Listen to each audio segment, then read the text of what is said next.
So now let's go to the important concept of reciprocity. And we mentioned in the previous module, it is something that confuses some Muslims, but we can easily address it. Again, we find the same exact pattern. This is just a facade of a concept. It doesn't really have any meaning in and of itself until you have an underlying paradigm that it is referring to. So what is the definition of reciprocity? It means the practice of exchanging things with others for mutual benefit.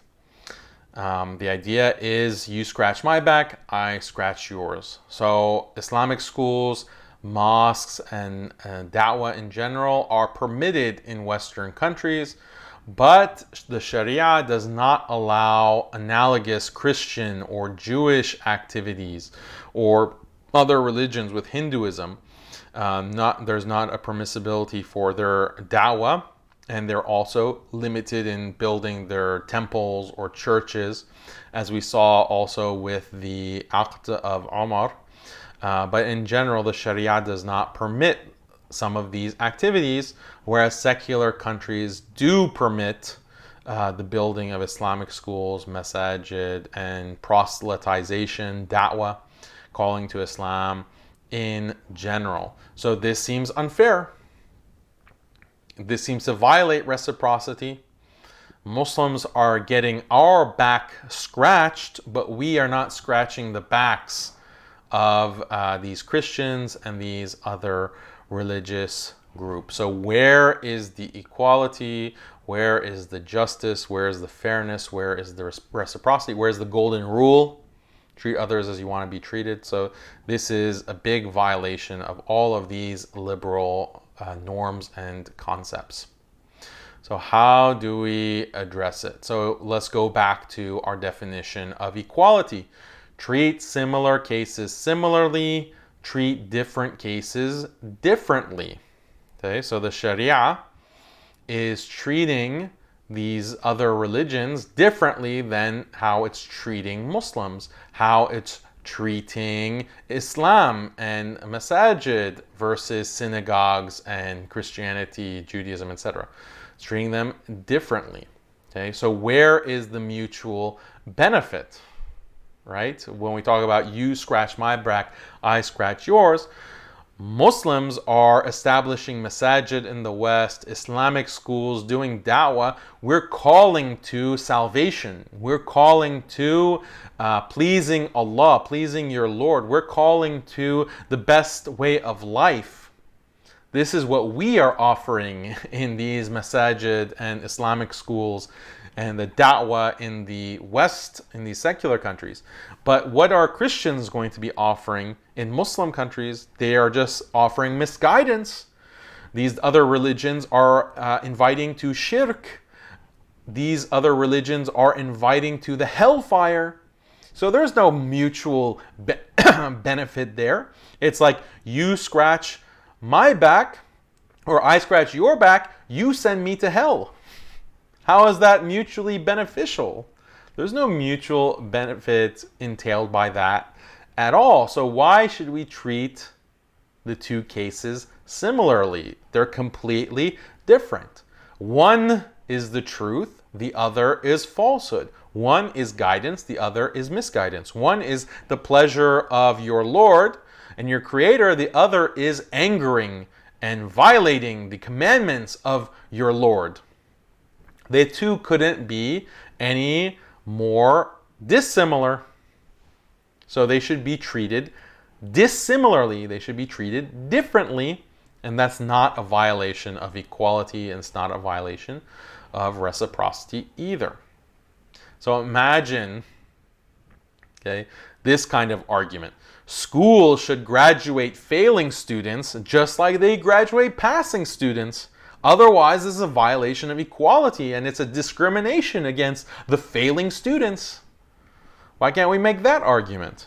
Okay? Shouldn't schools be treating everyone fairly and justly? Why are schools discriminating on the basis of whether you pass your classes or you fail your classes. Everyone should get the same degree. Okay? Hopefully you can see how that is nonsensical. You would treat the failing students differently from the passing students because they're different in a very relevant way. Okay? And that relevance is based on the overarching paradigm. According to the secular, liberal, modernist paradigm, all religions are the same. Islam, Christianity, Judaism, these are like flavors of ice cream. Some prefer one flavor over another. But they're all pretty much the same. There's no really relevant difference, according to secularism, between Islam and Christianity or Hinduism or atheism. All of these religions are either equally true or they're equally false. And it makes no difference. Therefore, the law should treat them all similarly. But why should Muslims accept that? Why should Muslims accept these assumptions that are being packaged in? These assumptions that are being smuggled in by the secularists when they are talking about reciprocity and, oh, those mean Muslims, that Sharia law is so intolerant. Why should we accept their definitions, their assumptions? No, it's very clear that one is the truth and one is falsehood. There is comparing Islam with other religions is like comparing light with darkness. That's how different they are. It's like comparing passing students with failing students. Just like the school is not going to treat those two similarly, Islam is not going to treat Muslims and non-Muslims similarly, and they shouldn't, because there's a big difference between the two.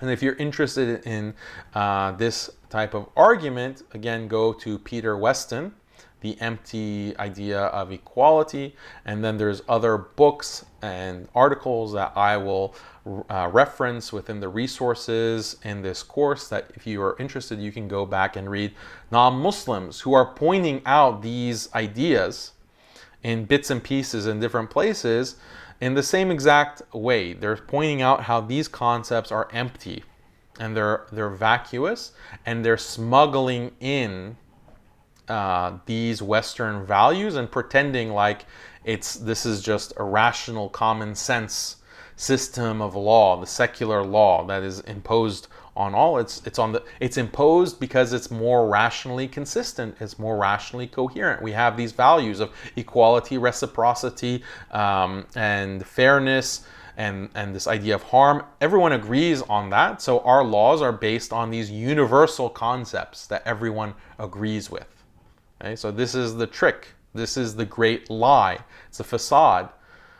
We accept certain concepts, but it's on the basis of our paradigm, our religion, right? So you're imposing your paradigm, and you're playing this kind of bait and switch to impose secularism on the entire globe. So Muslims should have no problem saying, no, we will not allow the Pope to come and give Mass in the Muslim world. We will not allow a Hindu temple to be built within 100 miles of the Haram of Mecca and Medina. We're not going to allow within a Muslim state for proselytization or the teaching of atheism. No, we're not going to allow that. We're going to have laws that will severely restrict that. And at the same time, we are going to do da'wah, and we're going to build masajid.